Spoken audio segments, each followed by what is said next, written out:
vous êtes de plus en plus nombreux à nous suivre et à participer à l'évolution de la chaîne Afrique N24, et sincèrement nous tenions à vous en remercier. Nous lisons tous vos commentaires qui enrichissent le débat et vraiment nous vous demandons de nous soutenir, en aimant les vidéos pour une large diffusion, et pour continuer à avoir une ligne éditoriale indépendante, et vous proposer de nouvelles émissions toujours de plus en plus enrichissantes. Ne restons pas passifs, soyons actifs. Merci et à bientôt. Dans ce document intitulé « Le bouleversement, Ibrahim Traoré révoque toutes les autorisations minières étrangères », nous allons examiner la suspension de toutes les licences d'exploitation minière des entreprises étrangères, y compris celles de la Russie. Nous allons explorer les événements réels qui se sont produits. Avait-il d'autres options que de prendre une décision aussi radicale?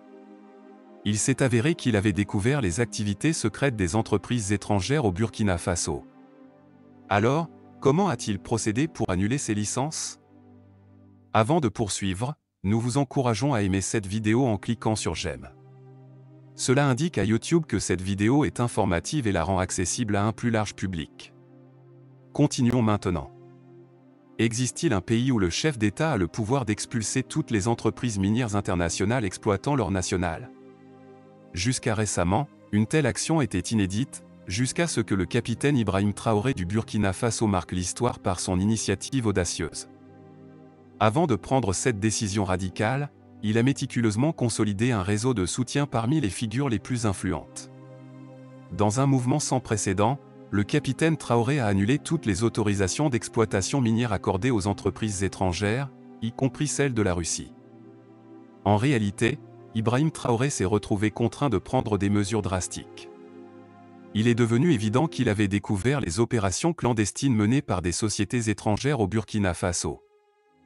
Mais comment a-t-il procédé pour révoquer leur licence et quelles sont ses intentions concernant les milliers de tonnes d'or désormais retenues au sein du pays? Nous allons explorer ces questions en détail dans cette vidéo. Suite à son accession au pouvoir, le capitaine Ibrahim Traoré fut confronté à une contradiction flagrante. Le Burkina Faso, malgré d'abondantes réserves d'or, demeurait parmi les nations les plus démunies du monde. Il était conscient du rôle joué par la France, ancienne puissance colonisatrice, dans l'entrave à l'émergence d'une industrie minière aurifère indépendante au Burkina Faso. Des accords commerciaux déséquilibrés imposés par la France durant et après la période coloniale assuraient un bénéfice disproportionné de ses ressources en or en faveur de la France. En tant qu'officier de l'armée, le capitaine Traoré avait scrupuleusement observé les agissements français, remarquant notamment que les entreprises françaises jouissaient d'un accès privilégié aux concessions minières et que les conditions de fixation des prix pour l'exportation de l'or burkinabé étaient défavorables. La France n'avait pas contribué de manière significative au développement d'une filière aurifère locale au Burkina Faso. Au contraire, elle favorisait la dépendance à l'expertise et à la technologie étrangère, limitant ainsi le transfert de savoir-faire et de compétences au Burkinabé. Cette situation entravait le développement de l'expertise locale dans l'exploitation aurifère, perpétuant une dépendance envers des intervenants étrangers. Le capitaine Ibrahim Traoré a rapidement discerné la stratégie nuisible de la France dans la région du Sahel, et il s'est fixé pour mission de libérer le Burkina Faso de ce carcan.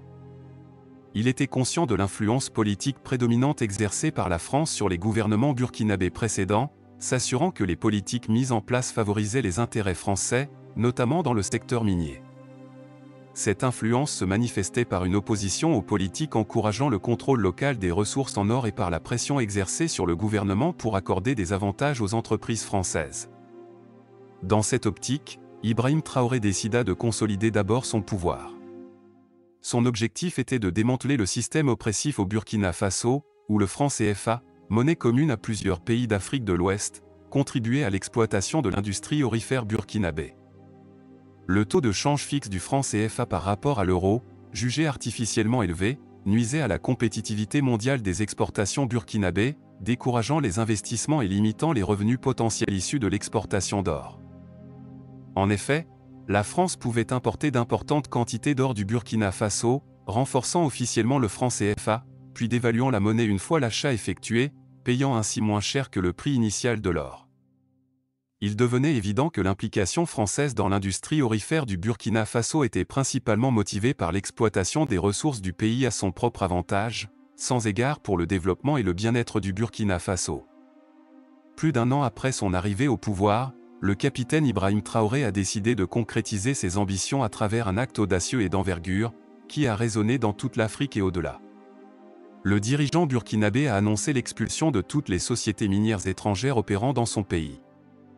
Cette mesure radicale, visant à reprendre le contrôle des riches réserves d'or du Burkina Faso, a eu un impact considérable sur des géants industriels tels que Nordgold, Fortuna Silver, Minuming Resources, secouant les entreprises occidentales habituées à l'exploitation des ressources africaines. La décision de Traoré ne se résume pas à un simple acte de défi envers la France, pays avec lequel le Burkina Faso entretient des liens historiques complexes. Elle représente plutôt une stratégie visant à garantir que les ressources aurifères nationales profitent au peuple burkinabé, et non aux intérêts étrangers. Cette initiative est en phase avec le mécontentement de nombreux dirigeants africains, qui voient les ressources naturelles de leurs pays exploitées par des entreprises occidentales, engendrant pauvreté et désespoir sur le continent. Toutefois, les actions de Traoré ne se sont pas limitées aux expulsions. Il a également instauré des réformes significatives dans la réglementation minière, incluant l'augmentation des taux de redevance lors des périodes de forte valorisation de l'or. Cette initiative avait pour but de garantir une répartition plus juste des richesses au bénéfice du peuple burkinabé, une démarche d'autant plus cruciale dans le contexte de fermeture de mines pour des raisons de sécurité et de récents changements politiques violents. Néanmoins, l'expulsion de Nordgold Gold, le géant minier russe autrefois perçu comme un partenaire stratégique, a suscité des interrogations. Des allégations de partialité en faveur d'autres acteurs internationaux ont émergé, bien que le gouvernement ait fermement rejeté ces accusations, soutenant que l'autorisation accordée à Nordgold était basée sur le mérite et non sur des affiliations politiques. Des rumeurs circulant sur un éventuel recours aux mercenaires du groupe russe Wagner ont ajouté à la complexité de la situation, bien que les autorités aient nié l'utilisation des revenus miniers pour financer de tels groupes. Ce manque de clarté a alimenté les spéculations et attiré l'attention internationale. Cette affaire met en lumière la dynamique complexe et souvent prédatrice qui caractérise les relations entre les entreprises occidentales et l'Afrique. Pendant des décennies, ces entreprises ont tiré profit des ressources africaines, laissant derrière elles des nations emprisonnées dans des cycles de pauvreté et de dépendance économique. Les mesures prises par Traoré symbolisent une tendance grandissante parmi les dirigeants africains qui réclament une répartition plus juste de leurs richesses nationales, défiant ainsi l'idée que les pays africains ne sont que des pourvoyeurs de matières premières à faible coût. La décision de Traoré va au-delà des enjeux économiques, elle représente une quête de souveraineté et une remise en question du discours occidental, qui souvent réduit les nations africaines au rôle de fournisseurs de ressources bon marché. En affirmant leur droit à l'autodétermination, ces actions peuvent servir d'exemple et d'inspiration pour d'autres pays africains, les incitant à prendre en main leur destinée et à contrôler leurs propres ressources. Les démarches entreprises par Traoré marquent le début d'une ère nouvelle pour le Burkina Faso. Bien que la route à venir soit semée d'embûches, son engagement résolu envers le nationalisme, la gestion des ressources et la souveraineté nationale a éveillé un sentiment d'espoir à travers l'Afrique. Cette histoire dépasse largement la question de l'or, elle symbolise la renaissance d'une nation qui se réapproprie sa dignité et forge son propre destin. Même si l'issue de cette histoire reste à écrire, une chose est certaine, le capitaine Traoré a posé un jalon important, remettant en question les pratiques d'exploitation occidentale et encourageant une nouvelle vague de dirigeants africains à revendiquer leur part légitime dans les richesses du continent. Le monde observe attentivement, et les conséquences de ces actions pourraient transformer profondément l'Afrique et l'équilibre géopolitique mondial. Après avoir renvoyé les entreprises minières étrangères spécialisées dans l'or, quelle est la prochaine étape pour Ibrahim Traoré? Au cœur de l'Afrique de l'Ouest, le Burkina Faso, sous la gouvernance résolue du capitaine Ibrahim Traoré, est en train de redéfinir son histoire en se battant pour la souveraineté sur ses ressources. La nation est engagée dans une lutte directe pour reprendre le contrôle de ses immenses réserves d'or et mettre fin à la prédominance de longue date des compagnies internationales. Face à des sociétés comme la Minin Baru, implantée au Royaume-Uni, qui connaît des retards de production en raison de problèmes de sécurité, le Burkina Faso maintient fermement son objectif d'autosuffisance. La création d'une nouvelle raffinerie d'or symbolise l'aube d'une ère nouvelle et audacieuse pour le pays, cherchant à exploiter pleinement la valeur de ses ressources minérales et à séduire des investisseurs alignés sur une vision de développement éthique et durable.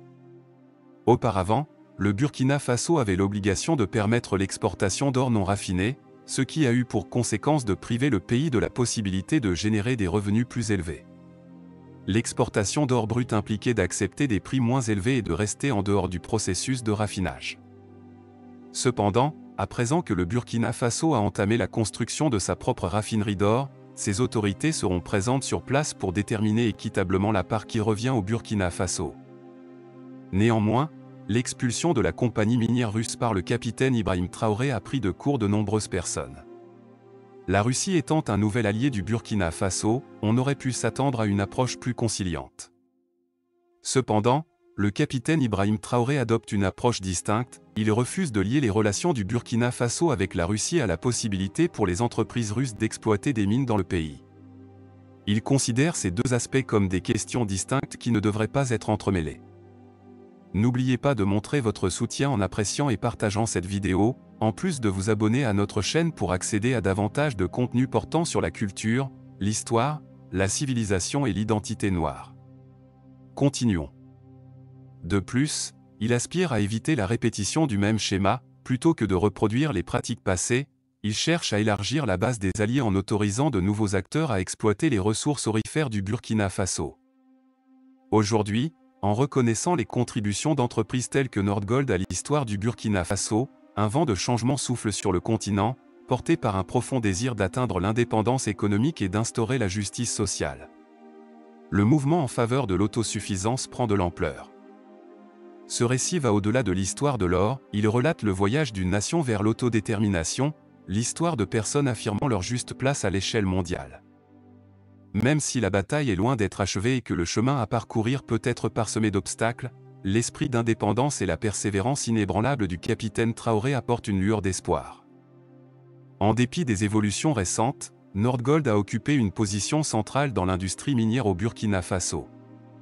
L'entreprise a fait ses preuves en réussissant le lancement de mines, démontrant son efficacité à identifier des projets de haute qualité, à mener à bien les travaux de construction et à initier les opérations minières avec des délais de démarrage minimaux. Un exemple marquant est la mine de Biza, inaugurée en janvier 2013, qui a constitué la première incursion de Nordgold dans l'exploitation minière en Afrique. La construction de la mine de Biza a été terminée dans les 15 mois prévus, respectant le budget initial, et elle a atteint une période d'amortissement remarquable de 21 mois à partir de sa mise en service. En septembre 2016, Nordgold a pris l'initiative d'agrandir la mine Biza en construisant une installation de lixiviation en tas sur le gisement voisin de Busli. Cette décision découle des résultats positifs des programmes d'exploration qui ont révélé la présence d'un important gisement aurifère à faible teneur près de la mine Biza. La construction de Busli a été menée à bien selon les délais prévus, en seulement 13 mois, respectant le budget initial, et elle a atteint une période d'amortissement de 33 mois à partir de sa mise en service. Notons que Busli opère sous la même équipe de direction que Biza, partageant des infrastructures et des installations telles que des camps, des laboratoires et la production d'électricité. Concernant les participations, Nordgold possède 90% des parts des mines Biza et Buli, tandis que les 10% restants sont détenus par le gouvernement du Burkina Faso. Grâce à l'exploitation combinée de Biza et Buli, Nordgold contribue à la création de plus de 1300 emplois. Ces mines opèrent en tant qu'exploitation à ciel ouvert moderne, où une sélection rigoureuse des matériaux en latérite, saprolite, matériaux de transition et matériaux frais est effectuée. L'usine de traitement utilise un circuit conventionnel de carbone et de lixiviation pour produire de l'or sur place. Notons également que Nordgold a effectué d'importants investissements au Burkina Faso, totalisant 1,3 milliard de dollars depuis 2009. Cette démarche la distingue des sociétés minières aurifères occidentales qui souvent n'investissent que des sommes minimes dans cette région. L'engagement de Nordgold au Burkina Faso s'étend également à l'implémentation de solutions de pointe tout au long de la chaîne de valeur de la production, incluant des systèmes tels que le système de gestion de flotte Delco, le système de gestion du carburant LS, et le système de gestion de l'information de laboratoire.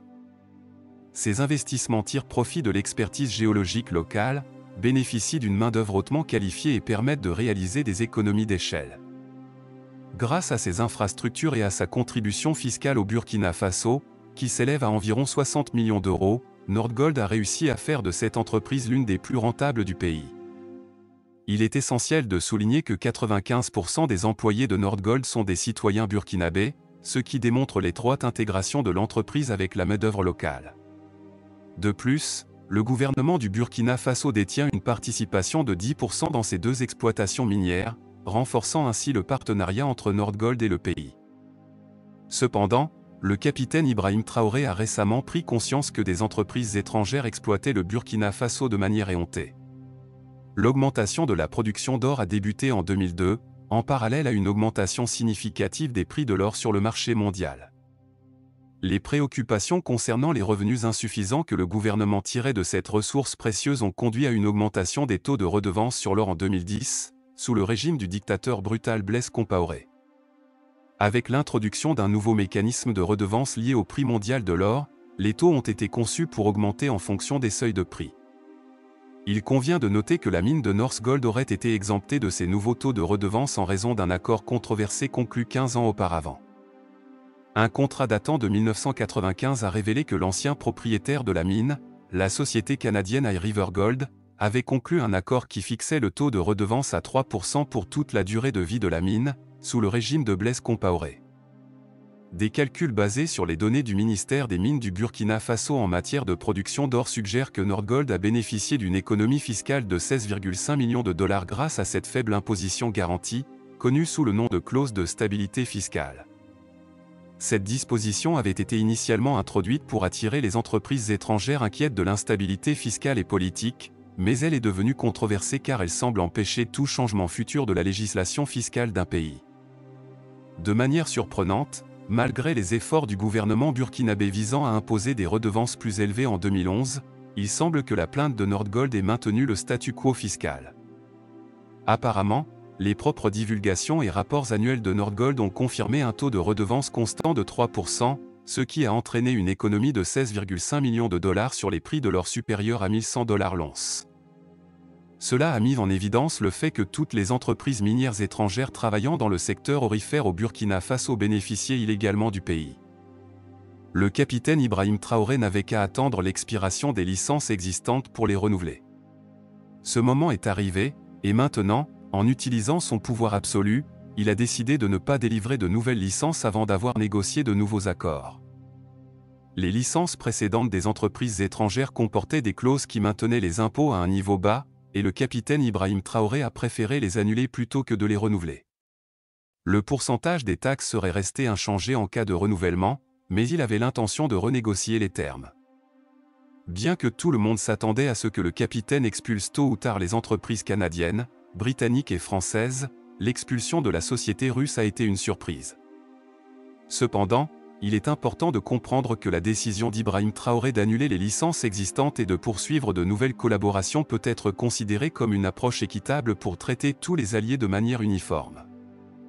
La justification derrière la décision du président Ibrahim Traoré de suspendre les licences de toutes les entreprises minières étrangères travaillant dans l'or au Burkina Faso repose sur la notion de restructuration des accords, dans le but d'optimiser les avantages pour le pays lui-même, plutôt que de favoriser exclusivement les entreprises étrangères.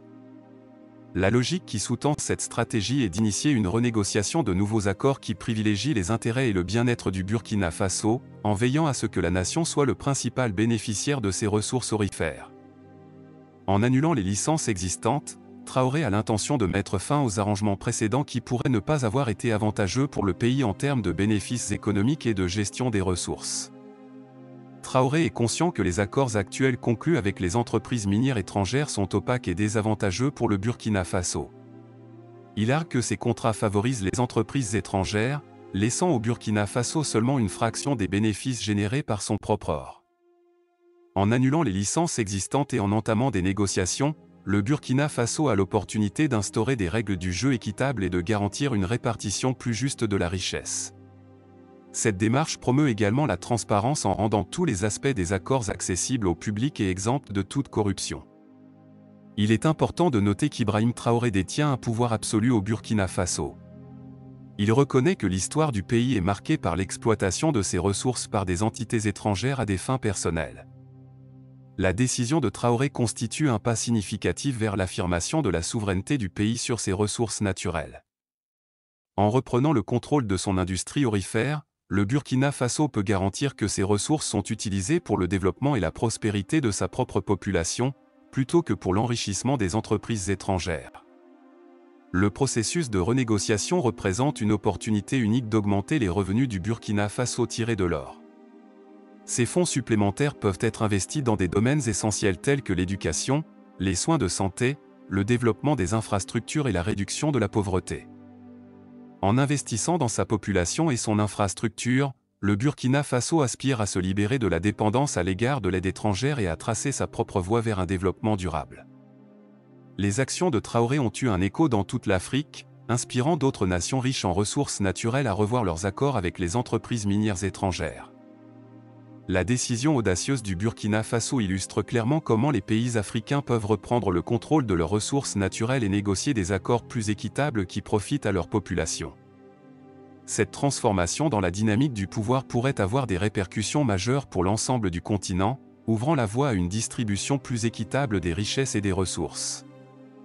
La forte dépendance à l'égard des entreprises étrangères pour l'exploitation des ressources a créé un cycle de dépendance économique dans de nombreux pays africains. Cette dépendance entrave fréquemment le développement durable et limite la possibilité de diversifier l'économie. En renégociant les accords miniers, le Burkina Faso aspire à réduire sa dépendance à l'égard des entités étrangères, à générer ses propres revenus, et à créer une économie plus autonome et résistante. Traoré est conscient de l'impact durable du colonialisme et de l'exploitation qui continue d'influencer les relations entre les nations africaines et les entreprises étrangères. En annulant les licences existantes, le Burkina Faso entreprend le processus de correction des injustices historiques et veille à obtenir une part équitable des bénéfices découlant de ses propres ressources. Cette action reflète notre engagement envers la construction d'un avenir basé sur l'équité et le respect mutuel. La vision de Traoré pour le Burkina Faso va au-delà de la simple quête d'une part plus importante des bénéfices de l'or. Il cherche à bâtir un avenir plus équitable pour l'ensemble de la population, où les avantages des ressources nationales sont répartis de manière équitable, contribuant au bien-être général. En consacrant l'augmentation des revenus aux programmes sociaux, à l'éducation et au développement des infrastructures, le Burkina Faso peut créer des opportunités pour tous, garantissant un avenir meilleur aux générations futures. Alors qu'Ibrahim Traoré a retardé les élections, il devient évident qu'il aspire à faire bien plus que simplement compenser l'exploitation historique. Il cherche à éviter la malédiction des ressources, une situation paradoxale où les pays riches en ressources naturelles souffrent souvent de la pauvreté et de la stagnation économique en raison d'une gestion déficiente et de l'exploitation.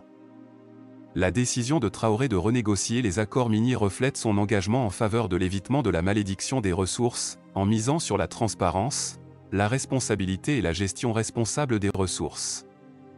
Le Burkina Faso peut ainsi mettre à profit ses richesses aurifères pour le développement durable, en se libérant des entraves de cette malédiction des ressources. Le but ultime de Traoré est de faire du Burkina Faso un pays traitant d'égal à égal en ce qui concerne ses propres ressources. Cette vision remet en question les dynamiques traditionnelles de pouvoir entre les nations riches en ressources et les sociétés étrangères. Traoré aspire à donner la priorité aux besoins et aux intérêts du Burkina Faso ainsi que de ses citoyens. Quel est votre point de vue à ce sujet?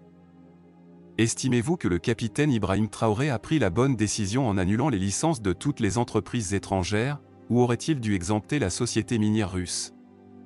Nous aimerions connaître votre opinion sur la possibilité que tous les dirigeants africains fassent de même et conservent les métaux précieux dans leur pays.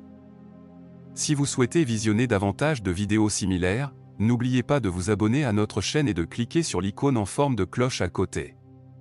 Nous avons décidé de proposer des vidéos sur un sujet rarement abordé, la culture noire, la civilisation, l'histoire, et les preuves de la grandeur des Noirs.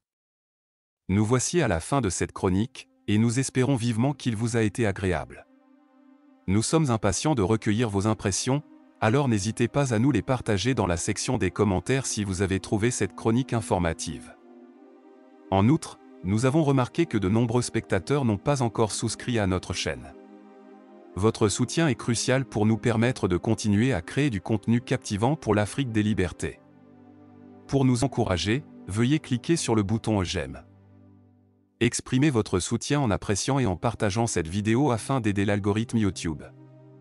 N'oubliez pas non plus de vous abonner et d'activer la cloche de notification pour être tenu informé de nos prochains bulletins d'information. Dans notre engagement continu à promouvoir le progrès positif en Afrique, nous vous remercions de nous suivre, d'avoir regardé cette chronique, et restez à l'écoute jusqu'à notre prochaine chronique et d'autres bulletins d'information. À bientôt. Likez la vidéo si ce n'est pas déjà fait. Laissez aussi votre point de vue en commentaire. Abonnez-vous et cliquez aussi sur la petite cloche de notification pour ne rien rater de nos prochaines vidéos. N'oubliez pas de partager aussi la vidéo et de la liker.